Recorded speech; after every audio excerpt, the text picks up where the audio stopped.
ઉત્તરાયણના તહેવારને ધ્યાનમાં રાખીને અબોલ પક્ષીઓની સુરક્ષા માટે રાજકોટમાં કરુણા અભિયાન 2026નો પ્રારંભ કરવામાં આવશે। દર વર્ષે પતંગની દોરીથી અનેક પક્ષીઓ ઘાયલ થવાની ઘટનાઓ સામે આવી છે, જેને અટકાવવા માટે વન વિભાગ, પશુપાલન વિભાગ અને વિવિધ સ્વૈચ્છિક સંસ્થાઓના સંયુક્ત પ્રયાસથી આ વિશેષ અભિયાન હાથ ધરવામાં આવ્યું છે। 10 જાન્યુઆરીથી 16 જાન્યુઆરી સુધી ચાલનારા આ અભિયાન દરમિયાન ઘાયલ પક્ષીઓની સારવાર અને બચાવ માટે શહેરભરમાં વ્યવસ્થિત આયોજન કરવામાં આવ્યું છે। તો ત્યારે જુઓ અમારો ખાસ અહેવાલ। ગુજરાત રાજ્ય સરકારની પ્રેરણાથી સતત 10મા વર્ષે સમગ્ર રાજ્યવ્યાપી કરુણા અભિયાન આગામી તારીખ 10 જાન્યુઆરીથી શરૂ થઈ રહ્યું છે। આ અભિયાનનો મુખ્ય હેતુ પતંગના દોરાથી ઘવાયેલા પક્ષીઓને તાત્કાલિક બચાવી અને એમને સાજા કરી એમની સઘન સારવાર કરી અને ફરીથી મુક્ત ગગનમાં ઉડતા કરવાનો છે। વન વિભાગ, પશુપાલન વિભાગ, મહાનગરપાલિકા અને સેવાભાવી સંસ્થાઓ સાથે આ પ્રકલ્પનું આયોજન થાય છે। રાજકોટ જિલ્લામાં સમગ્રપણે 35 જગ્યાએ પક્ષીઓને બચાવવા માટેના, રિલીફ માટેના કલેક્શન સેન્ટર અને સારવારના કેન્દ્રો ઊભા કરવામાં આવ્યા છે અને 30થી વધારે તબીબો આ સેવા કાર્યમાં રોકાયેલા છે।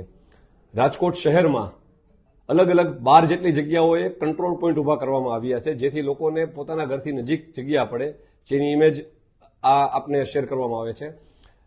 પોતાના ઘરથી નજીક પડે એ સ્થળે પક્ષીઓને મૂકી અને તાત્કાલિક સારવાર કરાવી શકે। આ સિવાય અલગ અલગ 22 જેટલી એમ્બ્યુલન્સો, જેમાં કરુણા ફાઉન્ડેશનની 11, કરુણા અભિયાન 1962ની 10 એમ્બ્યુલન્સ અને બીજી એમ્બ્યુલન્સ થઈ અને 22 જેટલી એમ્બ્યુલન્સો પણ સતત કાર્યરત રહેશે। એક પણ પક્ષીનું સારવારના અભાવે મૃત્યુ ન થાય એના માટે તમામ સંસ્થા અને તમામ સરકારી તંત્રો સંગઠિત પ્રયાસ કરશે। મુખ્ય કંટ્રોલ રૂમ તારીખ 13, 14 અને 15 જાન્યુઆરીના રોજ ત્રિકોણબાગ ખાતે કરવામાં આવશે। સૌ શહેરીજનોને અપીલ છે કે ખાસ પોતાના પરિવારજનોને, બાળકોને લઈ અને આ કંટ્રોલ રૂમની મુલાકાત લે, જેથી પતંગના કાતિલ દોરાથી થતી પક્ષીઓની હાલતને નિહાળે અને બાળકોને કરુણા ઉપજે। બીજું, આપના માધ્યમથી હું અપીલ કરીશ કે સવારે 7 થી 9 અને સાંજે 5 થી 7 આ પક્ષીઓનો ઘરે જવાનો સમય હોય છે। આ સમયગાળા દરમિયાન આ પતંગ ન ચગાવો, જેથી પક્ષીઓની કેઝ્યુઅલિટી ઓછી થાય, મરણ ઓછું થાય। અને આપણે પતંગ ઉડાડવા માટે, આનંદ લેવા માટે ઉડાડવાની છે, બીજાની કાપવા માટે નહીં। તો સાદા દોરાથી પતંગ ચગાવશો, હરીફાઈ માટે થઈ અને કાતિલ દોરો કે ચાઇનીઝ દોરો ન વાપરશો, એ કાયદાથી પણ પ્રતિબંધિત છે।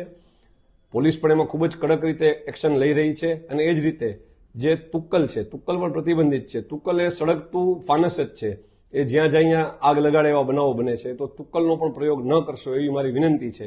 અને દુર્ભાગ્યપણે ક્યાંય પક્ષી ઘાયલ દેખાય આપને, તો તાત્કાલિક પહેલા એને તમે હાથમાં લઈ અને પછી જે નંબરો અમે પ્રસારિત કરીએ છીએ એમાં માહિતી આપશો, જેથી તાત્કાલિક રેસ્ક્યુઅર આવી અને લઈ જાય, અથવા નજીકના કલેક્શન સેન્ટરે પહોંચાડી દેશો। અને 13, 14, 15 તારીખ દરમિયાન ત્રિકોણબાગના કરુણા અભિયાનના મુખ્ય મથકની મુલાકાત ખાસ લેશો એવી વિનંતી છે।